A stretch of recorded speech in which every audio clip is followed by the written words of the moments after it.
Creepypasta Time. I was hired by Santa. But I think he is the Krampus. Who doesn't love Christmas?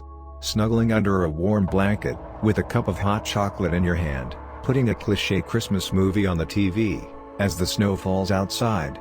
Well, not me. A few months ago, I would have told you that Christmas was my favorite time of year. I couldn't stand the summer because I felt like I was withering from the heat. I longed for the caress of icy wind of winter on my cheeks. I loved to go Christmas shopping for gifts, to decorate my house in the most festive way possible, and spend the holiday with my whole family, a time filled with love, but it's unfortunately a feeling I will never feel again. You see, last year, my finances weren't really at their best. I had a pretty difficult year, after losing my job at the start. I had tried to find another one, but jobs were scarce where I lived. I couldn't see myself moving and disrupting my whole life just to find a job someplace else. At least, not until I'd done everything in my power to find one right here. On the morning of November 25, 2019, I opened the paper to see if there were any new job I could apply for. When I saw an ad with the intriguing headline, "Santa Needs You," I immediately start reading it. The announcement was just a few lines long. Do you love Christmas? Do you dream of helping to create its magic? Are you available for the 2 weeks leading up to Christmas Eve? And would you love to earn $50 an hour? If you answered yes to all these questions, look no further. Send us a letter that will make us feel all that Christmas means to you, before December 1, 2019, at the address below. Elves Recruitment Division, Santa Claus Workshop, North Pole. I don't know who wrote this ad, but at least it had the merit of making me laugh and make me want to apply on the spot. I met all the requirements perfectly to me, plus, I could earn $50 an hour to do the things I did every Christmas anyway. Suffice to say that I responded straight away. I wrote a long letter, sharing all the little anecdotes I had experienced as a child on Christmas mornings, how disappointed I was when my best friend explained to me that Santa Claus did not exist, and how deep down I was always hopeful that the legend was true. If only I had known. After I folded the letter and put it in a plain envelope, just as I was about to write the address, I wondered how it was really going to get to this company. Even though the address made me smile, it was clearly not a registered address.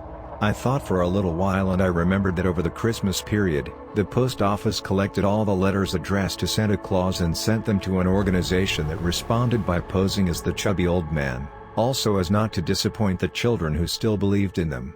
I told myself that this company had probably requested a similar service to the post office, and without another thought, I wrote the absurd address on the front of the letter and my name and address at the back just in case. I put it in the mailbox at the end of my street hoping to be selected, but without really believing it. To be honest, slipped off my mind.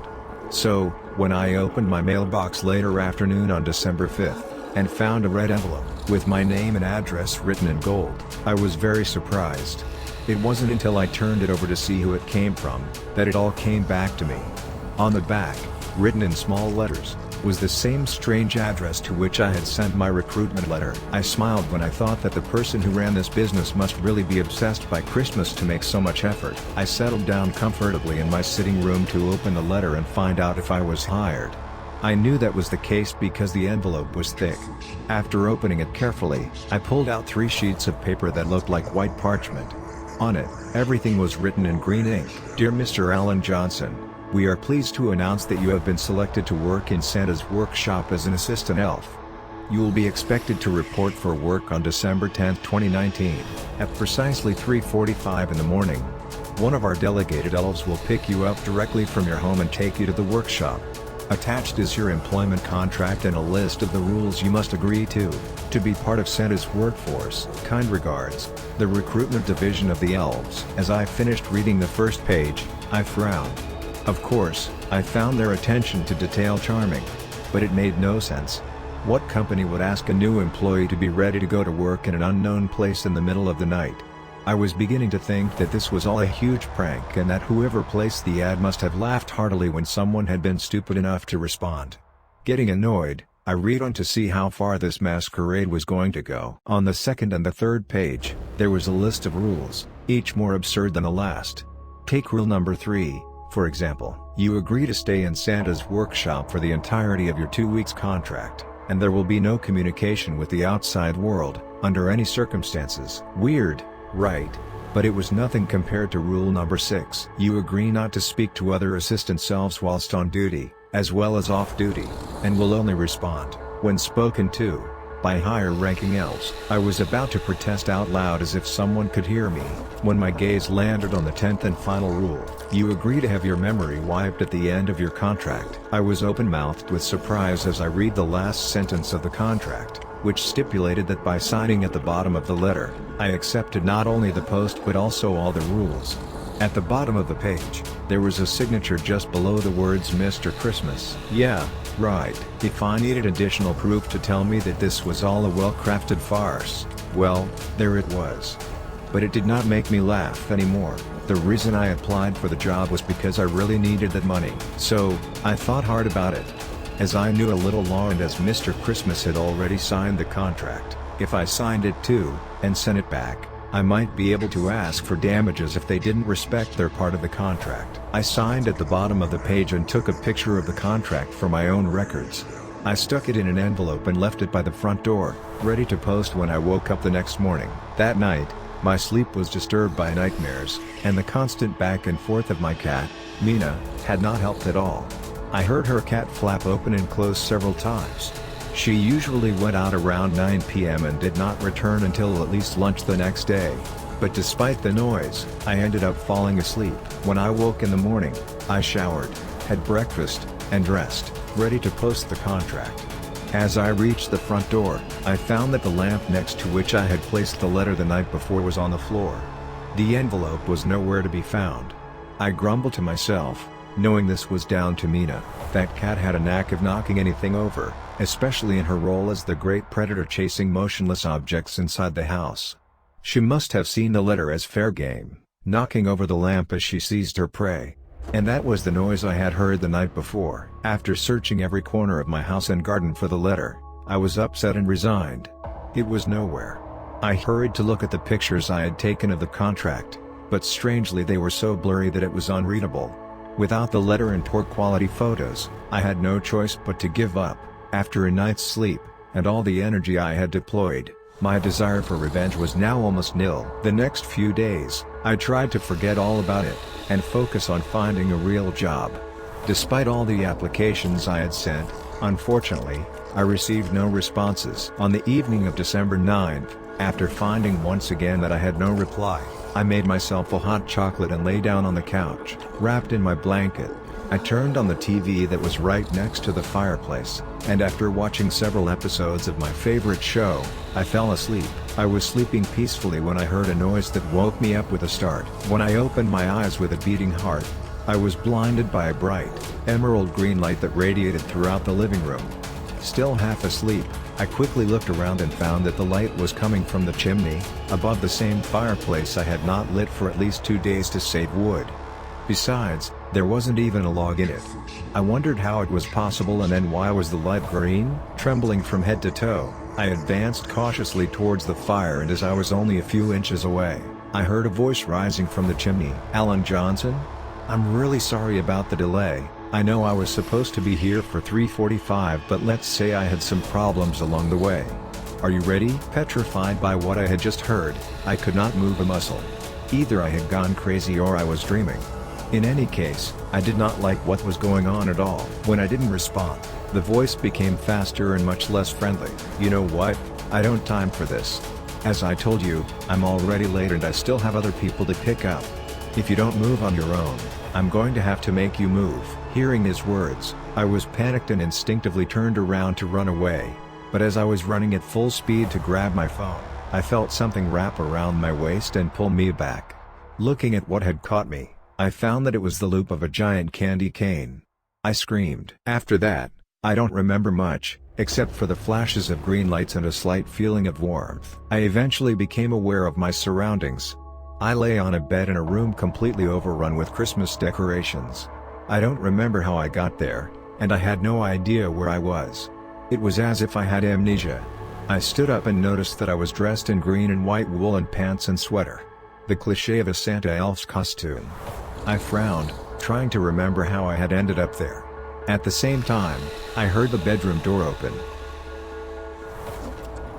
A little woman of about 4 feet 2 inches, who was wearing a red and white wool dress, walked quickly into the room. She approached the bed, and while pushing her glasses back on her big pointy ears, she said to me, "Oh, finally, you're awake, Alan. It's been a long time since we've had such an agitated elf. You wrote in your letter that you still believe in Santa Claus and that you love the magic of Christmas. What are you talking about? Who are you? Where am I?" The little woman simply rolled her eyes at my confused questions and sighed. "We had to give you star powder to calm you down. Here, eat this, and it will all come back to you." She handed me a little candy wrapped in shiny red paper and indicated I should swallow it. I was reluctant, but at the same time, I really wanted to know what I was doing there. So, if that candy was the answer to my questions, I was willing to take the risk. I unwrapped it quickly, and under the impatient gaze of the little woman, I swallowed it. I tasted the bitterness of the candy, just the memories of the night before flooded back. I remembered everything, the ad, my answer to it, the contract, and especially the green flames that had appeared in my chimney before I was carried away. I had no time to speak, as the little woman immediately started talking again. "Okay, no, you are not dreaming. No, you are not crazy, and indeed, you are in Santa's workshop. And yes, it's as real as you and me. Any more questions?" To be honest, she had taken me by surprise. It was like she was reading my mind, or she knew what I was going to ask because she'd had to answer those questions many times before. I remained silent because now I had no other questions that I had the desire, or rather, the courage to ask. So, I just shook my head. "Perfect. I think it's time to give you a quick tour before you can join the others. You are late compared to them." But then, they did not lose consciousness. "By the way, my name is Josephine, chief manager of the elves." Still disturbed and unable to say a word, I started to follow Josephine, who walked surprisingly quickly. After turning at the corner of an endless and completely colorless corridor, lined with Christmas trees, each more beautiful than the last, we arrived in front of a huge red door, old and dotted with golden molding. The door was so big that I had to raise my head completely to see the top of it, where a big sign read, "Santa's Workshop." Josephine pushed the door open with a deafening squeak and the blinding light made me squint. When I could see clear again, I looked across the room, amazed. The first thing I noticed was the glass ceiling, which was more than 26 feet high above me. It gave a view of a beautiful blue sky streaked with purple and orange colors. And directly under, there was the top of a massive Christmas tree, decorated with thousands of ornaments and hundreds of garlands of all colors. At the bottom of the tree, there were hundreds or even thousands of gifts underneath that disappeared as if they were sucked in by the big tree almost as soon as people, who were all about the same size as Josephine, placed them under. A delicious smell of pine and cupcake hung in the air. On the right side of the gigantic room, there were small tables in seemingly endless rows. In front of each of these tables, there were people dressed like me, and they seemed to be about my size. They were busy wrapping and labeling gifts that seemed to magically appear on the tables as soon as they had finished with the previous one. On the left side, you could see a huge sleigh of blazing red that nothing like the one I used to see when I was little. This one looked more like a perfect mix between a race car and a fighter jet. The front was elongated in such a way that I doubted that there was any room for reindeer to guide it. Behind the sleigh, there was a throne, which would have put even the greatest kings and sultans of our history to shame. It was completely covered in gold, and the red padding of the seat was so thick that it looked like a mattress. Judging by the space that the throne was taking both in height and width, I had no doubt that Santa Claus must have been much bigger than I had always imagined. But before my imagination wandered too much, Josephine spoke again. "Yes, it's Santa's throne," she began, once again ahead of me before I could ask any questions. "I doubt you will be able to see him before December 24th. Mr. Claus is a remarkably busy man, especially at this time of year. And as for the reindeers, what did you expect? I know that we live in the back of beyond, in the North Pole, but we are woke to animal rights. Anyway, let's keep it moving. As you can see, you will not get lost, your entire workspace is open. Follow me, I'll take you to your workstation." She began to move quickly, almost brushing the walls, as if not to disturb the workers. As I followed her, I began to observe the elves behind their little tables. None of them lifted their head from their tasks, and even though they had no expression on their faces, looking at them made me feel uncomfortable. I was so immersed in my observation that I did not notice that Josephine had stopped in front of a door. I almost fell on her. The door was mundane except for the inscription on it. Higher-ranking elves only. No entry. You'll see several doors like this one, all around the estate, and you should not go in there under any circumstances, understand? The dry, authoritarian way she said that did not really make me want to answer anything other than yes. And that's what I did. But at the same time, I wondered why a door forbidden to the public had no lock or even a padlock on it. While I was thinking about it, we continued to walk for a few more feet before arriving in front of an empty small table. Above, there was a roll of gift paper, a labeler, and a small black leather notebook entitled, List of Nice Children number 85 630 215 435. I was going from surprise to surprise and my brain could not really grasp what was going on. Within a few hours, I had learned that the legend of Santa Claus was real, his elves too, and that apparently magic had everything to do with it. I had to try to understand. And what about me? Why would you need me? Before, when everyone genuinely believed, there were enough elves to create and prepare all the toys for children around the world. But the more years pass and the more who don't believe, which is not our case. Well, Mr. Christmas had the idea to recruit former nice children, who still have in their hearts the magic of Christmas. And I guess that's exactly what the Elves Recruitment Division saw in you. I am a former nice child? Yes, that's it. Josephine said, exasperated. Now, to work. It shouldn't be too hard to understand. Wrap, label, delivery address, put in the bag. Saying that, she pointed her finger toward a red canvas bag at the bottom of the table. I looked at her carefully, and as I turned to ask another question of the authoritarian little elf, I saw that she was already far away. I tried to talk to the man who was on my right, but he didn't even turn his head towards me and leave my question unanswered.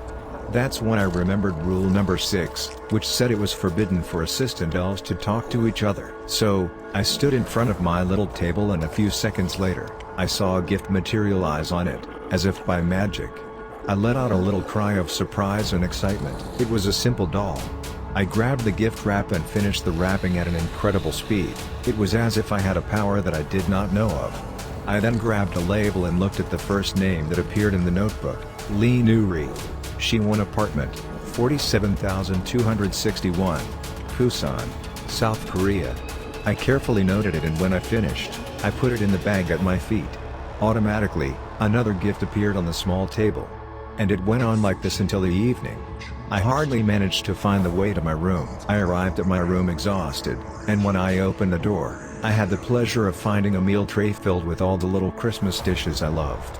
Smoked salmon on small brioche toast, turkey with small roasted potatoes, and for dessert, chocolate log. I ate greedily, fell asleep quickly, and spent the night dreaming of elves, supersonic sleds, and a giant Santa Claus. I got used to my new job very quickly over the next few days. Unfortunately, they went according to a routine so perfect that I found it hopelessly boring. I was in the most magical place I knew, and I spent my days simply packing gifts and putting them repeatedly in a bag. And I could not even tell anyone. First, it was not allowed, but also all my colleagues acted like real zombies and respected the rules to the letter. This mess depressed me. So, I hatched a plan to try to figure out how this amazing machine worked. Believe me, I bitterly regretted my curiosity. My plan was simple. I intended to wait until December 23rd for the time everyone went back to their room so I could hide and wait until the workshop was empty to go behind one of the forbidden doors. And after that, I just explore what was behind the door in the hope of having all the answers to the questions I asked myself. Such as, how do the gifts magically appear on our tables? Where was the kitchen where these incredible meals were prepared every day? After that, I'd come out without being noticed and run into my room, unseen and undetected.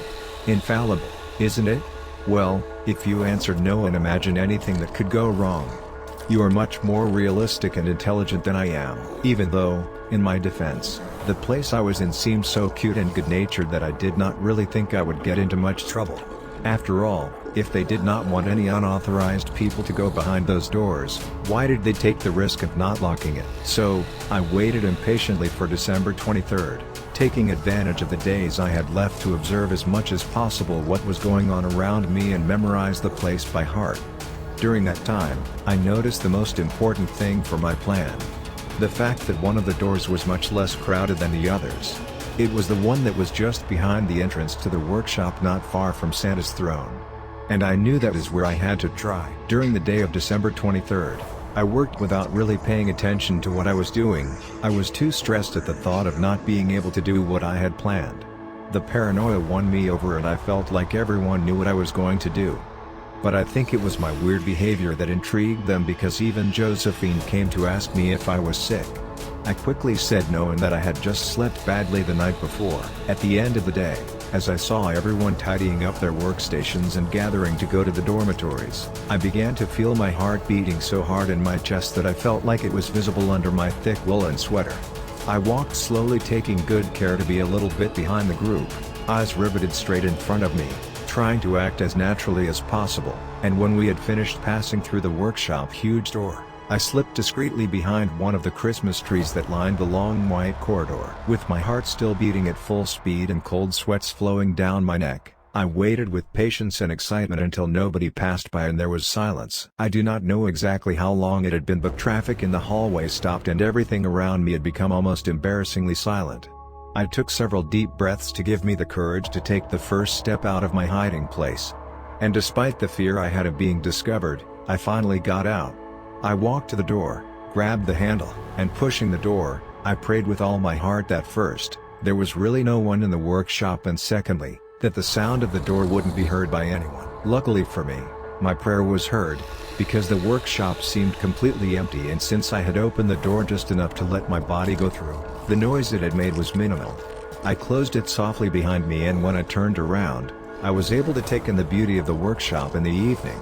The Christmas tree shone with 1,000 lights, and the glass ceiling showed a magnificent sky animated by the stars and beautiful northern lights, which gave the room the same emerald green aura as I'd seen in my fireplace the night I was picked up. Seeing this magical show relaxed me and motivated me to continue. I headed towards the door that was right next to the throne, and I looked at the seat as I passed by. It was even bigger than it looked from my workstation. From my full 5 feet 8 inches, the feet of the chair still came up to the hip. I quickly looked away so I would not be tempted to try to sit in it, and I focused on the forbidden door. Once in front of it, this time, I did not hesitate, and I opened it directly. I closed my eyes and immediately put my hand on my nose to protect myself from the vile smell that came out and that contrasted drastically with that of the workshop. What I smelled reminded me of spoiled meat, feces, and spoiled milk, all at the same time. And as I looked, I noticed that in front of me there was a long gray concrete corridor, lit with a dim light that highlighted brown spots on the wall. I was disgusted and wanted to turn around, but my curiosity was too strong. I needed to know, to understand what I was seeing. Before seeing this, I thought that what was hidden from us, the assistant elves, was mainly not to break the magic of the place, but at that very moment, I realized that it was certainly much more complicated and sordid than that. I took a step forward, being careful to breathe only through my mouth. And even doing so, I felt like the foul smell was choking me. I continued along the hallway until I reached a simple white door on which there was only the number 1 on a small gold plate. Like most of the doors in the estate, it had no locks or padlocks. I hesitated for a few seconds, then I pressed the handle to open the door. And what I saw behind made my blood froze. The room was quite large, and from where I was, I could distinguish silver tables, but I could not see everything. Because as in the hallway the light was dim there too. I had to go inside. And realizing what I had in front of my eyes, a sense of panic and danger immediately invaded me. What was in this room was worthy of a museum of horrors, and the smell I had smelled in the hallway was even stronger. It was a kind of operating room, but it was not normal or sterile for that matter. The silver tables, which really resembled the one seen in morgues, were covered with a substance that was not hard to recognize because of its red color. It was blood. It was everywhere. And especially on the white sheets that were placed in baskets at the foot of each table. On the small scrap furniture that was next to the operating tables, there were all kinds of instruments. Bone saws, mostly rusty scalpels, but also thick wires, and all full of other confusing objects. Despite everything I saw, my brain could not understand or take in what was going on. What was all that doing here? Could it have been a butcher's shop? Or maybe I had just landed in the hospital of the estate. After all, the elves surely needed care, right? But my internal dialogue suddenly stopped. when I noticed that there was a big black trash can at the end of the room. I don't know why, but I knew I had to look into it even though I had a very bad feeling. I quickly moved to the trash can, listening to the little voice in my heart, which told me that it would certainly answer some questions. I opened it and I almost passed out. Now, there was no doubt that the foul smell in the air came from there. But this was normal as the trash can was filled almost entirely with decomposed carcass pieces. And in the vile pile of rotten flesh that was in it, I managed to distinguish different human parts, forearms, shins, but also tongues and pieces of cartilage, which I failed to recognize at that time. Fear and disgust got the better of my quest for knowledge and I screamed before copiously throwing up my lunch on the floor. Panicked, I did not even take the time to wipe my mouth. I ran outside the room. And I stopped for 5 seconds to catch my breath. I had enough. I didn't want to stay there for another second, or discover anything else. I had to go to my room discreetly and wait patiently for the next morning, to be freed from this cursed place. I was going to run back to the door through which I had arrived when with horror, I heard footsteps coming from that direction. Without even thinking, I started running in the opposite direction. I had to find another way out and fast. But the more I ran, the closer the steps I heard seemed. As if the person who was walking towards me, was running faster than I was. I ended up seeing another door, in that hallway that seemed endless. It was labeled with a small 2 and despite the fear I had of stumbling upon another room of horrors, I opened the door. I closed it immediately, because behind I saw a long room, in which there were hundreds of cages entirely made of glass, starting from the ground, and going up to the ceiling. Inside the cages, I had time to see children of all ages who seemed asleep. I tried not to think about anything other than getting out of there first and then trying to help. I started running as fast as I could. When I heard the footsteps hammering the ground and felt the vibrations that ran through my body, I turned my head to see what was chasing me. I did not even need to squint to see this huge thing.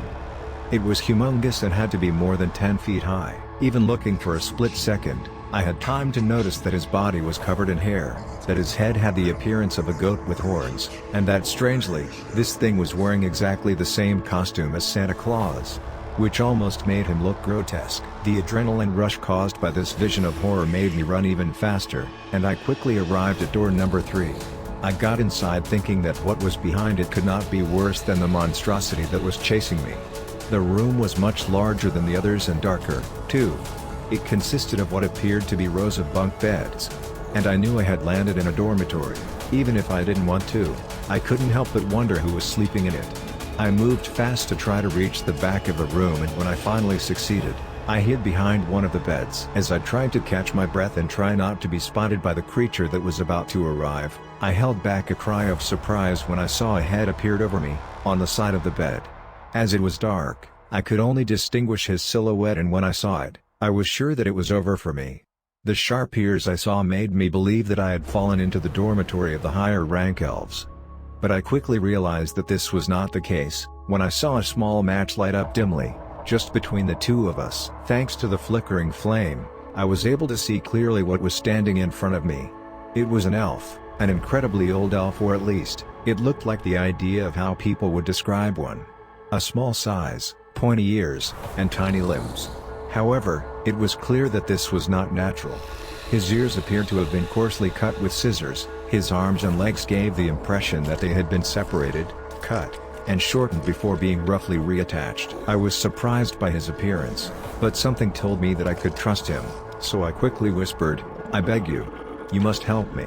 Just tell me how to get out of there." He opened his mouth as if to answer me, but instead, he brought the little flame closer to him. Then he pointed at the inside of his mouth. And then I discovered that he was missing his tongue. I understood directly what I had seen in room 1. And it disgusted me even more. I was going to ask him a question that could be answered by a nod when we heard the door handle turn. Before the match went out, I had time to see him pull a red candy out of his pocket, which looked exactly like the one Josephine gave me on my first day. And directly after, the sound of the door opening violently filled my ears. I curled into a fetal position, eyes closed, ready to be exterminated by the horrible beast. But that's not what happened.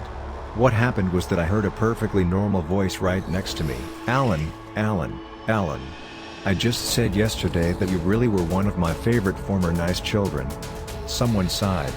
"I am disappointed, I have to admit." When I opened my eyes, I noticed that the light that filled the room was much brighter, and in front of me, there was the big, chubby, white-haired gentleman I had loved so much since childhood, smiling at me.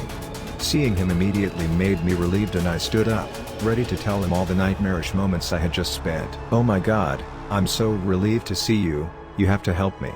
I saw a horrible beast in the hallway. It was huge and it was wearing the same clothes as you. What a monstrosity. That thing." I was going to keep talking when Santa started making a disapproving sound. "Alan. It's not really nice to talk like that about people, and especially in their presence." I didn't even have time to take in or react to what he had just told me, as he grabbed me by the hair before throwing me over his shoulder. "Come on, let's go out and talk about this somewhere else. You can see that we're keeping these poor elves from sleeping. You know, they need sleep, because they work ridiculously hard to build all these toys you're packing." As he made big strides to get out of the room, I saw one last time the face of the poor mutilated elf who had given me the candy. But also, that of the hundreds of others, who looked at me with sadness. As he walked down the hall, I held my breath as we passed the second and first doors, hoping that we wouldn't go into either one. But no, we passed through the forbidden door, where I entered, and he took a seat on the throne that seemed far too big for him. He swung me to the ground like a vulgar rag doll. After coughing because of the pain I felt in my ribs after he threw me to the floor, I immediately tried to plead my case. "I beg you, I'm sorry. I should never have done that. Don't kill me, I beg you." As I was finishing my sentence, Santa exploded with laughter. "Kill you? But who do you think I am, a savage? Here, we do not kill anyone. See, I always give second chances. Who put this idea into your head? And I thought you understood everything. Again, I see that I overestimated you, my little Alan. What a shame, you used to be so smart." I was stunned, puzzled by the way he did dramatize things. "No? I see you're still not getting it. Come on. Since you have gone to all this trouble to discover all my secrets, I'm going to reward you. Before punishing you, go ahead, ask me all the questions that go through your mind. Do not hesitate, I promise you that it is not a trap and that I will answer you. Well, that is, until I am tired." I hesitated to do so, but I thought maybe it would save me time to find a way to run away if I did what he told me. What for? "No, who are the children I saw in room number 2, the ones in the glass cages?" I see you're starting strong, Alan. The answer should be obvious, isn't it? If they are in a cage, it is because they have done bad things. So they belong on the naughty list, don't they? Hearing this, I don't know what came over me, but I answered in a rather cheeky way. "And you think that just because they weren't good, you can kidnap them and lock them in cages?" Santa Claus looked me straight in the eye. And for a moment, I thought I saw his face change slightly, as if what I saw in front of me was just an illusion. "Yes, I allow myself to do so because until proven otherwise, I am the one who makes the rules, aren't I? Besides, do you know that some of these kids did things that sent people to the hospital or worse? No, it didn't even cross your mind, because you think you know it all. But believe me, once I'm done with them, they will be good again and I'll bring them back home before anyone notices they're missing." I shuddered when I heard the cold, dry tone he had used, and I quickly asked a less aggressive question to try to calm things down. "Why bring in outsiders like me? There must be another way so that no one would find out what is going on here?" I thought I saw his face soften and an almost benevolent smile touch the corner of his lips. "Yes, of course, but let's say I'm sentimental and we really need manpower. It's always nice to see my former nice children, who have kept the magic of Christmas in their hearts. And it helps to make up for the lack of elves compared to the growing number of children in the world." "Okay, but in this case, who are the elves in room number 3? Is it really what I think? Are they mutilated adults you turned into elves in your little torture room?" His expression turned hard and cold once again, almost threatening. "I know your people think I am only looking after kids, but sometimes some adults deserve to be punished for their actions. Some are there because, like you, they have been too curious, and others have committed acts so abominable that they will not be missed by anyone. So yes, I use some of them to make toys for the workshop, others to go and distribute gifts for me, and then others for some other things. But, hey, you know, I'm sure anyone in my position would do the same. Not me." The words came out of my mouth so quickly it took me by surprise. Hearing this, Santa struck his fist against the wooden throne and growled in a beastly way. I saw his body widen, His feet turned into hooves and his face took the shape of that of a goat. His body was now filling the entire seat. Then I heard a hoarse voice. I looked at him with terror, frozen by his ugliness. "Oh, that's it? Do you think you would be better off without me, Alan? You know what? I was just going to make you one of the elves who make the gifts, but I think that you need something much worse. I need time to decide what I'm going to do with you. Be happy, I'll send you home. But it would be too easy if you remembered everything." Saying that, he got up and blew the powder that had just came out of his pocket in my face, before knocking me out with a big blow to the head. The last thing I saw before I fainted was the green glow projected by the northern lights. And for the last time, I heard his voice, "See you next year, Alan." When I opened my eyes again, I was in the hospital. Apparently, I had been found in the street, wearing just my pajamas. The same pajamas I wore the night of what they called my disappearance. According to the police and my family, no one had heard from me since December 9th and everyone was worried sick. My mother even confessed to me that she thought she would never see me again. Everyone called my return a Christmas miracle. Of course, they asked me a whole bunch of questions about what had happened to me during the time I was missing. And of course, I couldn't answer them because, at the time, I didn't know myself.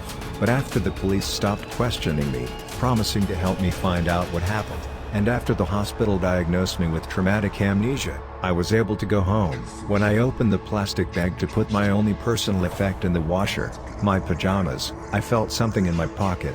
Taking out what was in it, I saw a little candy wrapped in shiny red paper. I looked at it perplexed, and I felt a desperate urge to eat it. After putting it in my mouth, I remembered everything. And since then, I have been terrified. Christmas is fast approaching, and I know that this thing will punish me in accordance with what he thinks I have done to him.